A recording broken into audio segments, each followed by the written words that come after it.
અમરેલીના સાવરકુંડલા પંથકમાં મઢડા, લીખાડા, ગાતકડા અને ગોરડકા સહિતના ગામોમાં ધોધમાર વરસાદ ખાબકતા જામવાડી નદીમાં પૂર આવ્યું હતું। આ દરમિયાન રાજુલાથી આવી રહેલા ગોરડકા ગામના ભાવેશભાઈ કાતરિયાની કાર પાણીના ભારે પ્રવાહને કારણે નાળામાં ફસાઈ ગઈ અને જોતજોતામાં ભમરગામ પાસેથી પસાર થતી નદીમાં તણાઈ ગઈ હતી।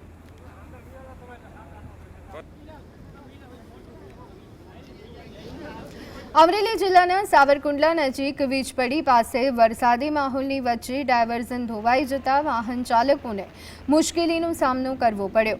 નવા બ્રિજના નિર્માણ માટે બનાવવામાં આવેલું ડાયવર્ઝન ભારે વરસાદના કારણે નુકસાનગ્રસ્ત થયું છે। ડાયવર્ઝન ધોવાઈ જતા સાવરકુંડલા મહુવા નેશનલ હાઈવે માર્ગ થોડા સમય માટે પ્રભાવિત થયો, જેના કારણે કાર અને ટ્રક સહિતના વાહનોની અવરજવરમાં અવરોધ સર્જાયો હતો। ઘટનાની જાણ થતાં નેશનલ હાઈવે ઓથોરિટી દ્વારા યુદ્ધના ધોરણે સમારકામની કામગીરી શરૂ કરવામાં આવી છે। માર્ગને વહેલી તકે પૂર્વવત કરવા તંત્ર દ્વારા પ્રયત્ન હાથ ધરાયા।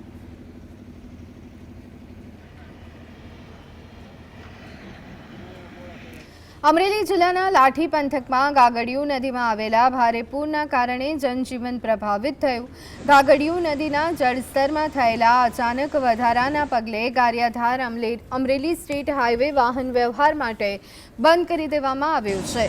નાના લીલિયા ચોકડી અને કાંકરેજ ગામ વચ્ચેના માર્ગ પર નદીના પાણી ફરી વળ્યા છે।